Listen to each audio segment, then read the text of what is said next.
It's Snuggles, and today we're doing another growing up.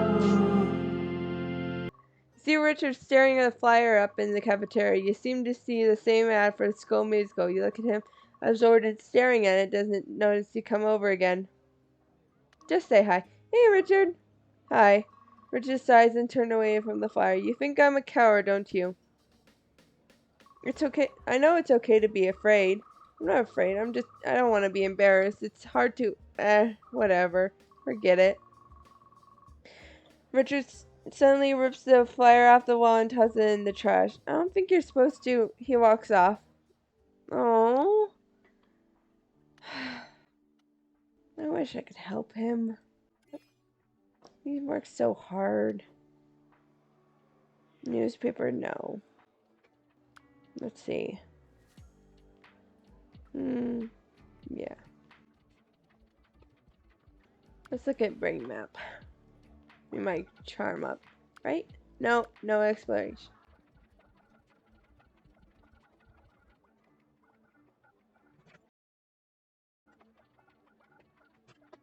Okay, perfect. Water painting. Show up to the gallery. Looks like Paul Chandra is running her class. Ah, you showed up. Take a canvas and some paint. Today, painting your family. Oh, I'll try. Don't worry about technique, autonomy, or even reality. You paint the way you feel your family is. I'll paint reality. You do your best to do the painting that looks as much as your family as possible. Oh, very nice. That's generally people are about 7.5 heads tall. If you have to go one way or the other, go for a bigger head. I hope you come back. You actually have a good eye for this. Your use of color. Interesting. The class ends and it's hard not to feel at least you had a little fun. That's cool. Nothing in here. Nothing in here.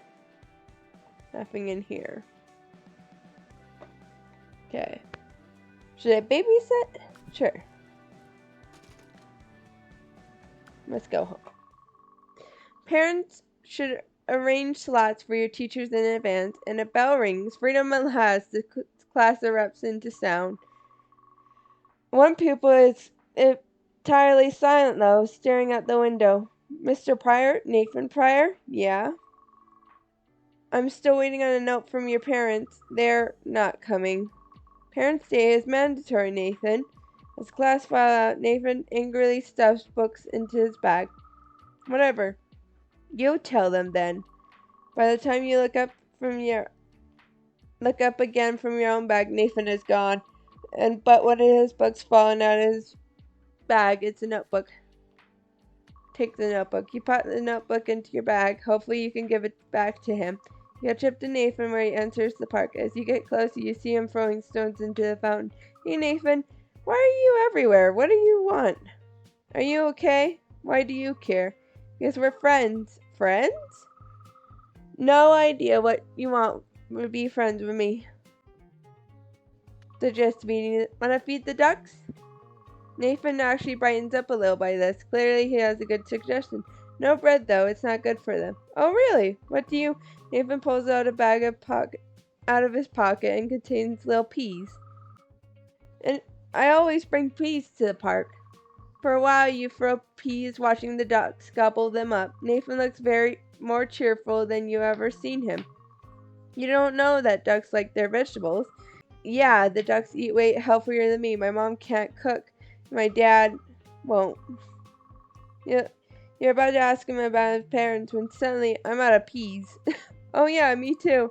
Ducks scatter away content as you both wave them off. Maybe you should have eaten those peas. Got him a decent meal. Ha! Yeah, maybe. It feels good to both laugh like this. Nathan seems in a better mood. Oh, your notebook. Do you have it? You reach in the bag and see his face lighten up and you see what's in there. I think it fell off your desk after, so Nathan grabs the book, relief all over his face. You're a lifesaver, Snuggles. I thought I left it at school. You watched Nathan flick through pages to check everything was still there. I didn't check it, if you're wondering. I'm just so relieved to have it back. Thanks, Snuggles.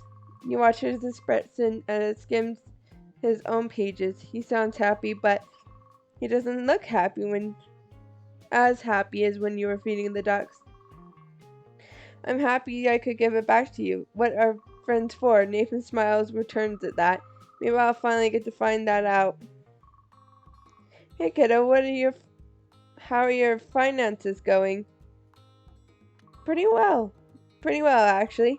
Oh really, I'm glad to hear that. It's just work not only pays, but builds character, and you never know when you'll need money. I want to earn money. I have my own two hands. I'm really glad to hear that. Money not the only important thing in the world. You can earn your living someday.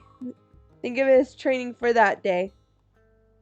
Ghostwater Walk Park. I got it unlocked. No exploration. Earn $100. You respect the money you earn with your own two hands. Oh boy. I'm gonna buy special request. Calendar.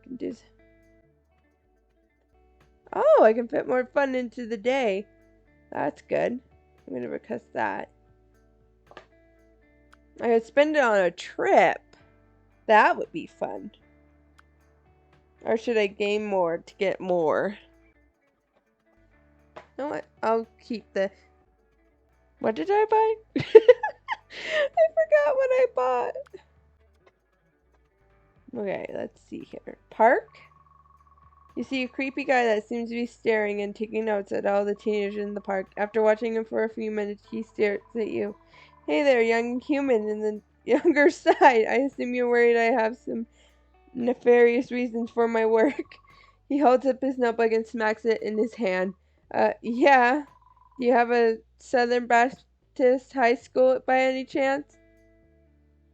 You don't? No. I don't go to that school. Yes, of course. I'm Sergio Gurrio. I'm a journalist by trade, looking into a story that has to do with the school I mentioned. Does being a journalist always include being creepy around kids? Not always. It does often involve a lot of boring work. Research, note-taking, interviews, transcripts. Nothing for the faint of heart, but few things are more rewarding than when the pieces come together. With that, the strange man turns back to writing in his notebook. Creepy. Let's see this one. Nothing. Ooh, sketching ideas. Mastered it. Mastered it. Go home. Ooh, I can do this. I have so much. It's annoying how much stuff I have to do. Oh yeah, I bought the extra. 2, 3. 1, 2. Yeah, that's all filled. Stretching. I think that one is just extra, not... Woo, did it! Did it good. Not good. There we go, you finally got it. I just get mad. Lunch is a chance to relax, but today the canteen is entirely living. You make your way to what became a regular seat at Nathan's table. Nathan smiles at you as you take a seat. Hi. Yo, what's the buzz in here today? Oh yeah, can you smell the blood in the water? I thought we were feeding them peas. Despite the tension in the room, Nathan laughs at this. I'm not talking about vampire ducks. Joke. What do you mean, though? Nathan shrugs. But a heavy moment. Just stating the fact, sharks are circling.